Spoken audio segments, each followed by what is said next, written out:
പല പ്രാവശ്യം ഉണ്ണിയപ്പം ഉണ്ടാക്കി നോക്കിയിട്ടും ഉണ്ണിയപ്പത്തിൻ്റെ കറക്റ്റായിട്ടുള്ള ആ പെർഫെക്ഷനും ടേസ്റ്റും ഒന്നും കിട്ടാത്തവർക്കും അതുപോലെ ഉണ്ണിയപ്പം ഒരിക്കൽ പോലും ഉണ്ടാക്കി നോക്കാത്തവർക്കും ഇനി ടെൻഷൻ ഇല്ലാതെ വളരെ രുചിയുള്ള സോഫ്റ്റായ ഉണ്ണിയപ്പം തയ്യാറാക്കാനുള്ള വീഡിയോ ആയിട്ടാണ് ഞാനിന്ന് വന്നിട്ടുള്ളത്. ഒരുപക്ഷേ ഈ ഇൻഗ്രീഡിയൻസ് എല്ലാം കാണുമ്പോൾ നിങ്ങൾക്ക് ചിലരെങ്കിലും വിചാരിക്കും ഈ ഉണ്ണിയപ്പത്തിൻ്റെ പെർഫെക്റ്റ് ആയിട്ടുള്ള രുചിയായിരിക്കുമോ ഇതെന്ന്. എന്നാൽ ഒട്ടും സംശയം വേണ്ട, 100% റിസൾട്ട് തരുന്ന ഒരു റെസിപ്പി തന്നെയാണിത്. തീർച്ചയായിട്ടും നിങ്ങൾ ചെയ്തു നോക്കിയതിന് ശേഷം റിസൾട്ട് കമൻറ്റായി ചെയ്യാൻ മറക്കരുത്. അപ്പോൾ നമുക്ക് വീഡിയോയിലേക്ക് പോകാം. നമ്മുടെ സോഫ്റ്റ് ആയിട്ടുള്ള ഉണ്ണിയപ്പം തയ്യാറാക്കാൻ വേണ്ടിയിട്ട് നമുക്ക് 2 കപ്പ് റവ ഇട്ട് കൊടുക്കാം. വറുക്കാത്ത റവയാണ് ഞാനിവിടെ എടുത്തിരിക്കുന്നത്. ഇനി നമുക്ക് ഇതിലേക്ക് ചേർത്ത് കൊടുക്കേണ്ടത് പാലാണ് കേട്ടോ. അപ്പോൾ പശുവിൻ പാൽ തന്നെയാണ് എടുത്തിരിക്കുന്നത്. പശുവിൻ പാൽ നമുക്ക് ഒരു 1.5 കപ്പോളം വേണം. അതാണ് നമുക്ക് ഇതിനകത്തേക്ക് ഒഴിച്ചു കൊടുക്കേണ്ടത്. ഇനി നമുക്കിതൊന്ന് കുതിരാൻ വേണ്ടിയിട്ട് മാറ്റി വയ്ക്കണം. അപ്പം ഞാനിപ്പോൾ 1 കപ്പ് ഒഴിച്ചിട്ടുണ്ട്. എന്നിട്ട് നമുക്കതൊന്ന് ഇളക്കി ഒന്ന് മിക്സ് ചെയ്ത് കൊടുക്കാം. അതിനുശേഷം നമുക്കൊരു 1/2 കപ്പും കൂടെ ഒഴിച്ചു കൊടുക്കാം. അപ്പം ടോട്ടൽ 1.5 കപ്പ് പശുവിൻ പാൽ തിളപ്പിച്ചതിന് ശേഷം ആറാനായിട്ട് വെച്ചിട്ടുണ്ടായിരുന്നു. അപ്പോൾ ആറിയ പാലാണ് ഇതിനകത്തേക്ക് ചേർത്ത് കൊടുത്തിരിക്കുന്നത്. അപ്പോൾ 1.5 കപ്പ് പശുവിൻ പാൽ ചേർത്ത് കൊടുക്കാം. എന്നിട്ട് നല്ലതുപോലെ ഒന്ന് മിക്സ് ചെയ്തതിന് ശേഷം നമുക്ക് കുതിരാൻ വേണ്ടിയിട്ട് വയ്ക്കാം. അപ്പോൾ ഇത് കുതിരണ സമയം കൊണ്ട് നമുക്ക് ശർക്കരപ്പാനി തയ്യാറാക്കിയെടുക്കാം കേട്ടോ. ഇനി നമുക്ക് ശർക്കര മെൽറ്റ് ചെയ്യാൻ വേണ്ടി വയ്ക്കാം. 300 ഗ്രാം ശർക്കരയാണ് എടുത്തിരിക്കുന്നത് കേട്ടോ. അപ്പോൾ 2 കപ്പ് റവയ്ക്ക് നമ്മൾ 300 ഗ്രാം ശർക്കര എടുത്തിരിക്കുന്നത്. നല്ല മധുരമുള്ള ശർക്കര കിട്ടും. അപ്പോൾ അങ്ങനെയുള്ള ശർക്കരയാണ് എടുക്കണമെങ്കിൽ അതിൻ്റെ ക്വാണ്ടിറ്റി നമുക്ക് 300-ൽ നിന്ന് 250 ഗ്രാമായിട്ട് കുറയ്ക്കാം കേട്ടോ.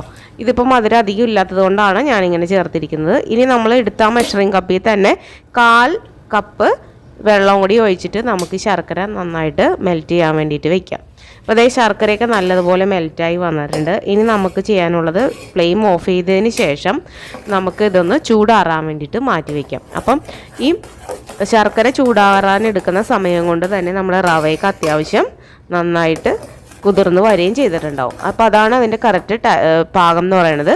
നമ്മൾ ഫസ്റ്റ് റവ സോക്ക് ചെയ്യാൻ വേണ്ടി വയ്ക്കുന്നു, പിന്നെ ശർക്കര നമ്മൾ മെൽറ്റ് ചെയ്യിക്കുന്നു. ആ സമയം കൊണ്ട് തന്നെ നമ്മുടെ റവ കറക്റ്റായിട്ട് സോക്ക് ചെയ്ത് കിട്ടുന്നു. പിന്നെ നമുക്ക് അടുത്ത പ്രൊസീജിയറിലേക്ക് പോവാം. ഇനി നമുക്ക് ഇതിനായിട്ട് വേണ്ടത് ഒരു ഏത്തപ്പഴമാണ് കേട്ടോ. നമ്മുടെ പാളയംകുടം പഴമൊന്നും അല്ല ഇതിൽ ചേർക്കുന്നത്, ഏത്തപ്പഴം തന്നെയാണ്. അപ്പോൾ നമ്മൾ നേരത്തെ സോക്ക് ചെയ്ത് വെച്ചിരുന്ന റവ നമ്മൾ മിക്സിയുടെ ജാറിലേക്ക് ഇട്ട് കൊടുക്കുക കേട്ടോ. അപ്പോൾ നേരത്തെ എടുത്ത് വെച്ച് 2 പ്രാവശ്യമായിട്ടാണ് ഞാൻ മിക്സിയിൽ അടിച്ചെടുക്കുന്നത്. അപ്പോൾ ഒരു പകുതി നമുക്ക് ഇതിനകത്തേക്ക് ചേർത്ത് കൊടുക്കാം. ഇത് നല്ലതുപോലെ തണുത്തതിന് ശേഷമാണ് കേട്ടോ ഞാനിപ്പോൾ മിക്സിയിൽ അടിക്കാൻ പോകുന്നത്. ശർക്കര പാനി നല്ലതുപോലെ തണുത്തതിന് ശേഷം നമ്മൾ അരിച്ചെടുക്കേണ്ടതുണ്ട് കേട്ടോ. ഇനി നമുക്ക് പഴത്തിൻ്റെ പകുതി ഇതിനകത്തേക്ക് ചേർത്ത് കൊടുക്കാം. ഉരുക്കിയ ശർക്കര ചൂടാറിയതിന് ശേഷം മാത്രം നമുക്കിത് അരിച്ച് ഇതിനകത്തേക്ക് പകുതി ഒഴിച്ചു കൊടുക്കാം കേട്ടോ. നമുക്ക് പകുതി ശർക്കര നീര് ഇതിനകത്തേക്ക് നമുക്ക് ഒഴിച്ചു കൊടുക്കാം. ഇനി ഇതിലേക്ക് നമുക്കൊരു 3-4 ഏലയ്ക്ക ഇതിനകത്തേക്ക് ചേർത്ത് കൊടുക്കാം. എന്നിട്ട് നമുക്കിത് നല്ലതുപോലെ മിക്സിയിൽ അടിച്ചെടുത്ത് കൊണ്ടുവരണം. അപ്പോൾ ഞാനിത് മിക്സിയിൽ അടിച്ചെടുത്ത് കൊണ്ടുവന്നിട്ടുണ്ട്. ഇനി അതൊരു ബേസനിലേക്ക് നമുക്ക് ഒഴിച്ചു കൊടുക്കാം.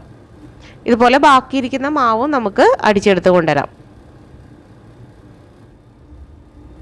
അപ്പോൾ അതേ ബാക്കിയിരിക്കുന്ന മാവും ഞാൻ അടിച്ചെടുത്ത് കൊണ്ടുവന്നിട്ടുണ്ട്. അത് നമുക്കിതിനകത്തേക്ക് ചേർത്ത് കൊടുക്കാം. അപ്പോൾ അതിൽ കുറച്ചും കൂടെ കൂടുതൽ ശർക്കര നീരുണ്ടായിരുന്നു, അത് കുറച്ചും കൂടെ ലൂസായിട്ടുള്ളത്. ഇനി ഇൻ കേസ് നമ്മുടെ പാകം എന്ന് പറയുന്നത് ഞാൻ നന്നായിട്ട് ഇളക്കിയതിന് ശേഷം കാണിച്ചു തരാം. നന്നായിട്ട് ഇളക്കി കൊടുക്കാം കേട്ടോ. നന്നായിട്ട് ഇളക്കി കൊടുത്തു കഴിയുമ്പോഴുള്ള പാകം ഞാൻ കാണിച്ചു തരാം. ഈ ഒരു പാകത്തിലാണ് അതിൻ്റെ കൺസിസ്റ്റൻസി എന്ന് പറയുന്നത്. ഇൻ കേസ് ഇനി കുറച്ചും കൂടെ തിക്കായിട്ടാണ് നിങ്ങൾക്ക് കിട്ടിയിരിക്കുന്നതെങ്കിൽ കുറച്ചും കൂടെ വെള്ളം കൂടെ ചേർത്ത് കൊടുത്ത് ഈ ഒരു പാകത്തിലാക്കി വേണം നമ്മുടെ മാവ് ഇരിക്കാൻ വേണ്ടിയിട്ട്. ഇനി നമുക്കിതൊരു 10-15 മിനിറ്റ് ഒന്ന് റെസ്റ്റ് ചെയ്യാൻ വേണ്ടി വയ്ക്കാം. ഇനി നമുക്ക് ഉണ്ണിയപ്പച്ചട്ടിയിലേക്ക് എണ്ണ ഒഴിച്ച് കൊടുക്കാം. എണ്ണ ഒന്ന് ചൂടായി വന്നതിന് ശേഷം മാത്രം നമുക്ക് മാവ് കോരി ഒഴിച്ച് കൊടുക്കാം കേട്ടോ.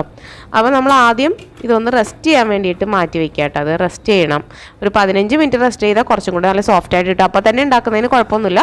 ഒരു 15 മിനിറ്റ്സോ 10 മിനിറ്റ്സോ മതി, അതിൽ കൂടുതൽ വയ്ക്കേണ്ട ആവശ്യമില്ല കേട്ടോ. ഇനി നമുക്കിതുപോലെ ഒഴിച്ചു കൊടുക്കാം. ഒരു ഗ്ലാസ്സിൽ നിറച്ചതിന് ശേഷം ഇതുപോലെ ഒഴിച്ചു കൊടുക്കാം. അപ്പോൾ ഈ ഒരു പാകത്തിലായിരിക്കണം നമ്മുടെ മാവ് ഇരിക്കേണ്ടത്.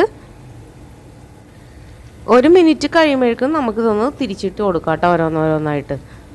അപ്പോൾ ഒരു പ്രാവശ്യം മറിച്ചിട്ടതിന് ശേഷം വീണ്ടും അങ്ങോട്ടും ഇങ്ങോട്ടും 1-2 പ്രാവശ്യം അങ്ങോട്ടും ഇങ്ങോട്ടുമൊക്കെ തിരിച്ചിട്ട് കൊടുത്ത് നമുക്കിത് നല്ലതുപോലെ നല്ലൊരു ബ്രൗൺ കളർ ആവുന്നത് വരെ നമുക്ക് മീഡിയം ഫ്ലെയിമിൽ ഇട്ടതൊന്ന് നന്നായിട്ട് ഫ്രൈ ചെയ്തെടുക്കാം കേട്ടോ. അപ്പോൾ നമുക്ക് കുട്ടികൾക്ക് കൊടുക്കാനായിട്ട് ഒരു സോഡാപ്പൊടി ഒന്നും ഇല്ലാതെ നല്ല ടേസ്റ്റിലുള്ള നല്ല ഉണ്ണിയപ്പം, അത് 3-4-5 ദിവസം വരെ കേടാകാതെ, പുറത്തിരുന്നാലും കേടാകാതെ നമുക്ക് തയ്യാറാക്കി എടുക്കാൻ പറ്റിയിട്ടുള്ള പെർഫെക്റ്റ് ആയിട്ടുള്ള ഒരു ഉണ്ണിയപ്പമാണ്. എല്ലാവരും ഒന്ന് ട്രൈ ചെയ്ത് നോക്കാട്ടോ. ഉറപ്പായിട്ട് നിങ്ങൾക്ക് 100% റിസൾട്ട് കിട്ടുന്ന ഒരു റെസിപ്പി ആയിരിക്കും. നിങ്ങൾ ചെയ്ത് നോക്കിയിട്ട് അതിൻ്റെ റിസൾട്ട് എന്തായാലും കമൻ്റായിട്ട് ചെയ്യാൻ മറക്കരുത്. വീഡിയോ ഇഷ്ടമായെങ്കിൽ ലൈക്ക് ചെയ്യാനും കമൻറ്റ് ചെയ്യാനും സബ്സ്ക്രൈബ് ചെയ്യാനും മറക്കരുത്. അപ്പം നമുക്ക് പുതിയ എപ്പിസോഡിൽ വീണ്ടും കാണാം.